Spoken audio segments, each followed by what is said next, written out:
Okay guys, so we've now got Ohm's Law. We've seen that it's equivalent to our old version of Ohm's Law. I now want to use this to figure out a few things about the current in a circuit. So when the current flows through a circuit, okay, people have studied exactly how that current is moved through the circuit. And one of the things that you can calculate very easily, so you solve Maxwell's equations for the circuit, you can calculate the charge collects on the surface of the wire. So what happens is charge collects at different points on the surface of the wire, and it creates the electric field that moves the charged particles through the circuit. What I want to prove to you now is that any charge that collects on the circuit has to be on the surface of the resistor.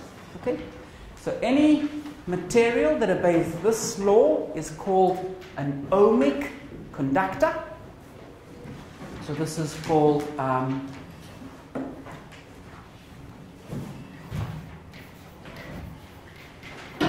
ohmic conductor.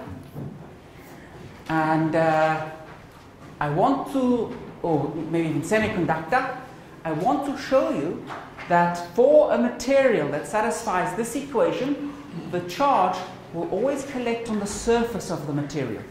So for example, the picture you should have, if this is a piece of wire and there are charged particles flowing inside the wire, to get the charged particles to flow, there has to be an electric field inside the wire. Where that electric field is coming from is from charge distributing itself on the surface of this piece of wire. And the charge distributes itself perfectly so that you have a net electric field pointing in the piece of wire. So I want to argue now that the charge really sits on the surface of that material. And it will be a material that satisfies that law with sigma tilde being constant. So it's the same. Sigma tilde is the same at all points inside the material. So in that case, what we can calculate is the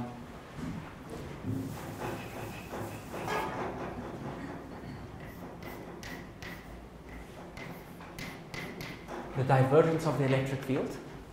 What does the Gauss Law tell you? What's this equal to? Rho over epsilon naught. Good.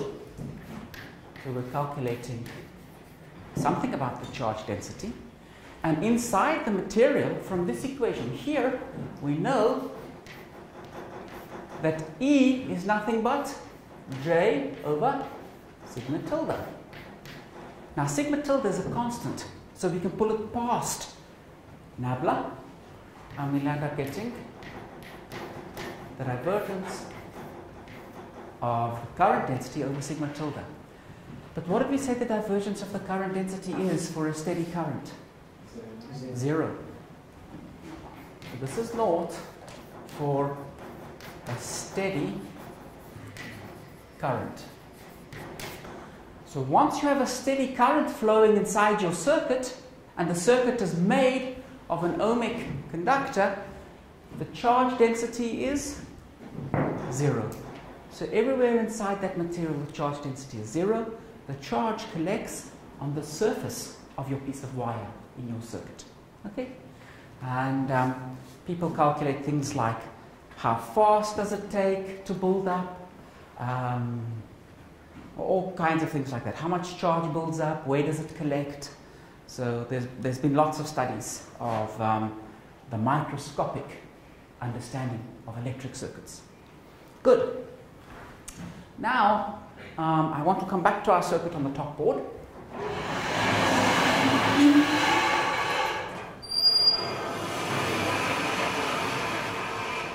And what I would like to calculate, I want to work out, so imagine that one charge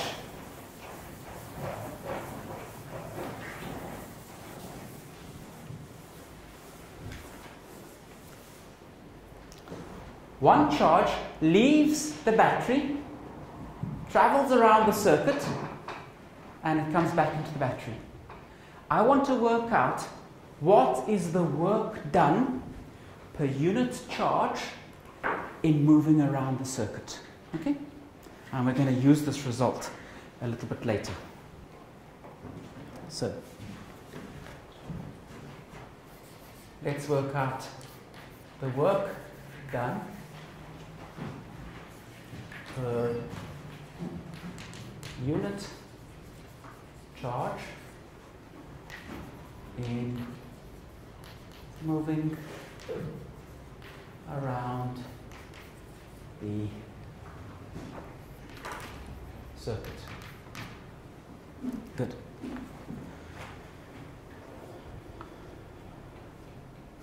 So I can write this as follows. Let's call this point over here A, and let's call this point over here B.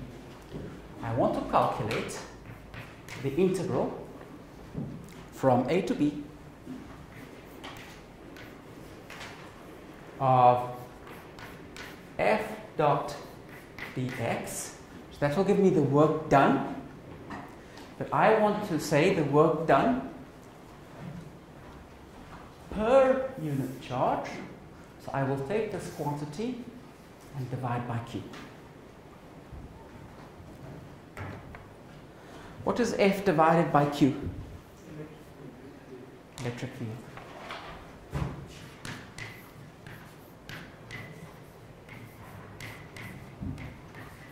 Of E dot dx. And what does that give me?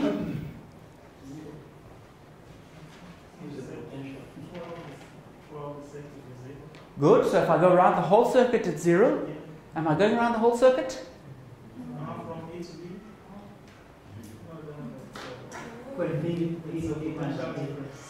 Okay, it will give me V. Okay, the potential difference between those 2 points. Actually, so let's elaborate on that a little bit. So I think that there's an interesting point here. Okay, so when you read on the side of the battery and it says 1,5 volts, what does that number mean, that 1,5 volts? The potential difference between the 2 terminals, right? So does everybody agree in this circuit it would be the potential difference between A and B? Okay? Because that's the potential difference. But actually, let's now try to calculate that in a second way. If I think about the force per unit charge exerted by the battery, so let me think about, let's use a different color.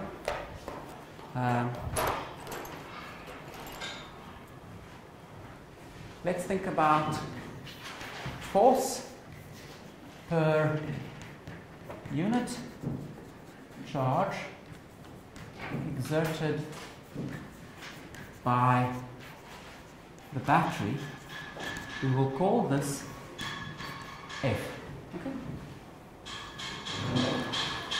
Which way does F point? Inside here.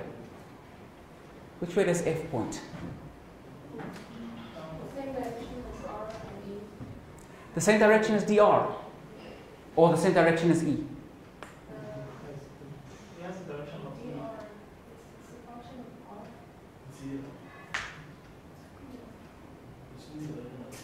Okay, so it can't be in the direction of E. Let's see why.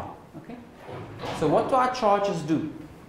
Our charges move like this. What's pushing the charges along? Well, okay, so they're sliding down a potential difference, but what's pushing it along? It's a force. And where's that force coming from? E. So the direction of that force is the direction of E. Does everyone agree? So the electric field is pushing the charges like this. When I get into the battery, what does the electric field try to do? Push the charge out. So how does the charge manage to go inside the battery?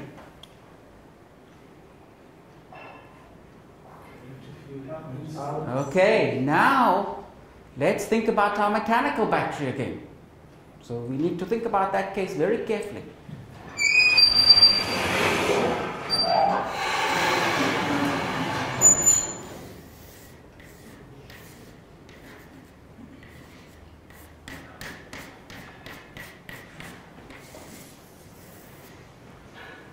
So, why do people slide down here? Because of gravity. When they get onto here, do they go up or down? Up. Are they going the same direction as gravity or opposite direction of gravity? Opposite. Which way is the force exerted by the battery on the people? Opposite to gravity. Everyone agree?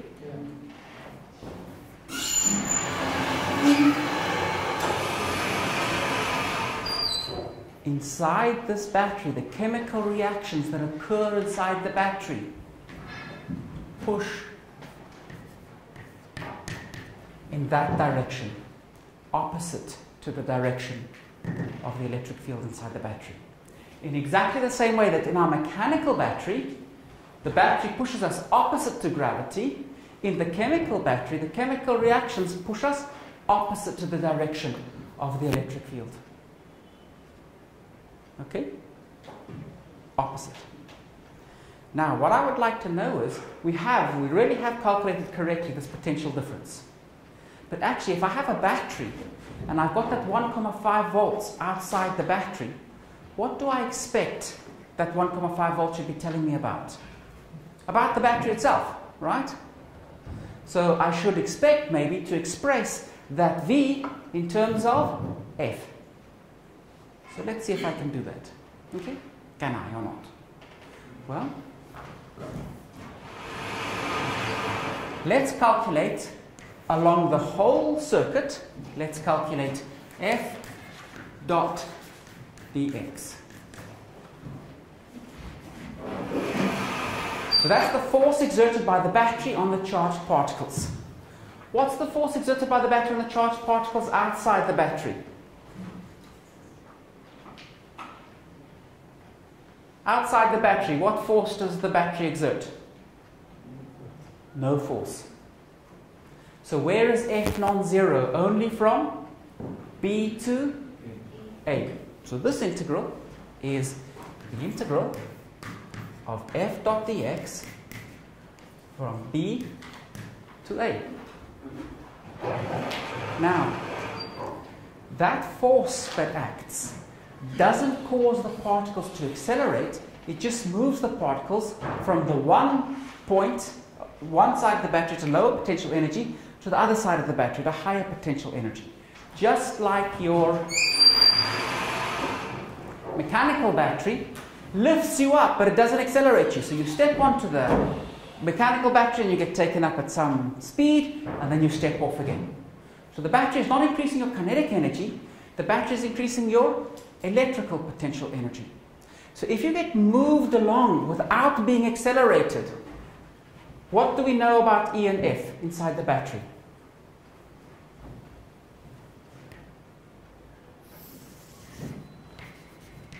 You are moved from B to A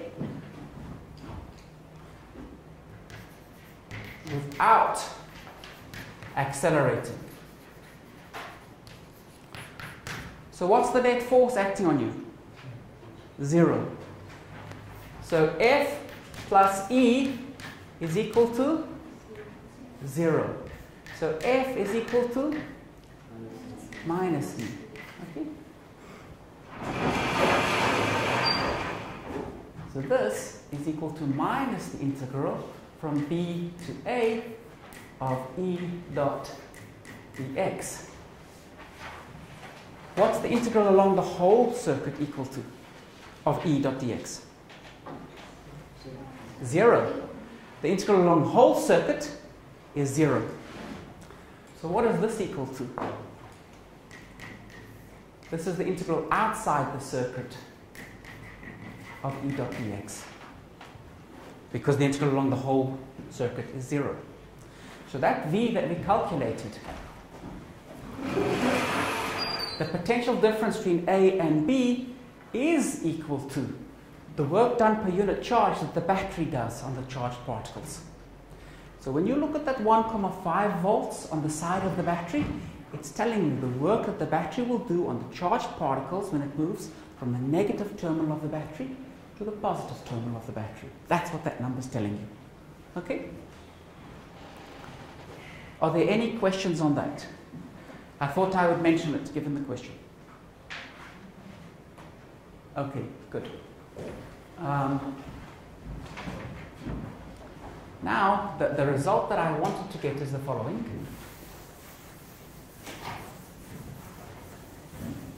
So that was the work done per unit charge in moving around the circuit. If I want the work done, how do I get the work done from V? Multiply by the charge. So the work done is Q, V. Okay. So now I want to calculate the rate at which work is done. What do we call the rate at which work is done? What is the unit of power? No, guys, that was a statement, not a question. What is the unit of power?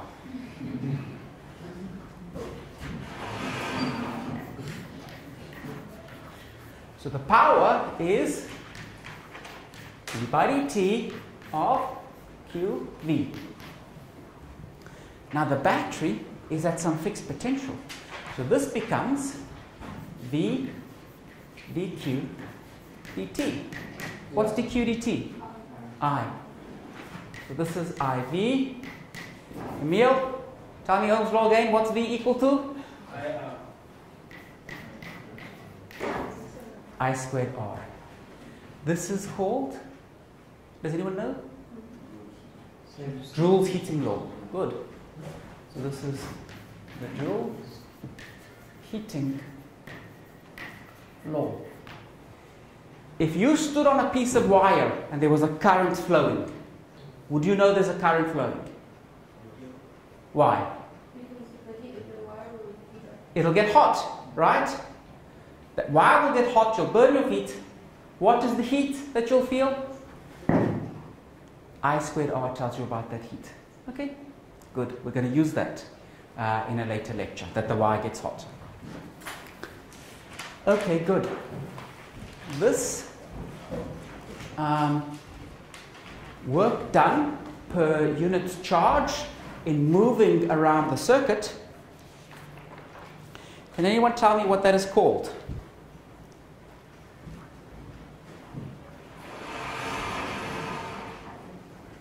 So this quantity, okay, the work done per unit charge in moving around the circuit, which we also showed, we just showed that this was equal to the closed path integral of f dot dx. So it was a property of the battery. Can anyone tell me what this is called? Good, EMF, electromotive force. Do you guys think that's a good name or not? Okay, who said it's appalling? I couldn't agree with you more, Emil. It is appalling. Why are you appalled by that name? Does the people who don't speak English, do you know what appall means? If we say something's appalling, it means it's terrible. Okay? So Emil wants to say it's a bad name, but he really wants me to know that he thinks it's really bad. So he tells me it's appalling. So does everyone agree this is a bad name? Yes. Why? Thorsten, you also seem to be very vocal on this topic. Why is this a bad name? Well, somehow I've seen that there is that small f is equal to negative E. So, in fact, that's not... Okay, the small f is not negative E. See, this is an integral of f dot dx. And so it is true, f is equal to negative E, but this EMF is not referring to little f. Why is it bad to call this a force? It is not, it represents an energy Good. per unit Charge. This is an energy per unit charge, it's not a force, right? We integrated a force per unit charge to get it. This is more like an energy than it is like a force. And energy and force are different things. So this is a bad name because it's not a force. Okay? But someone called it that and it stuck. So we'll also call it an EMF. Good.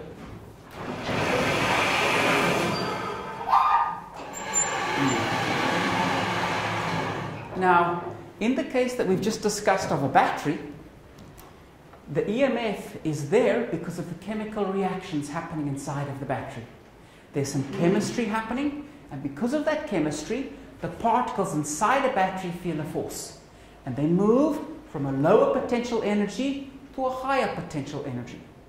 But that's not the only way of creating this effect. So this is called an electromotive force, and the way it's happening is through electrochemical reactions. We're now going to talk about a magnetomotive force. So we're going to talk about a situation where by moving conductors through a magnetic field, they feel a force and they tend to move. There's not chemistry doing it anymore, it's going to be motion doing it. What is that called? MMF. Have you heard of MMF? No? Okay. Magnetomotive force. So let's talk about MMF now.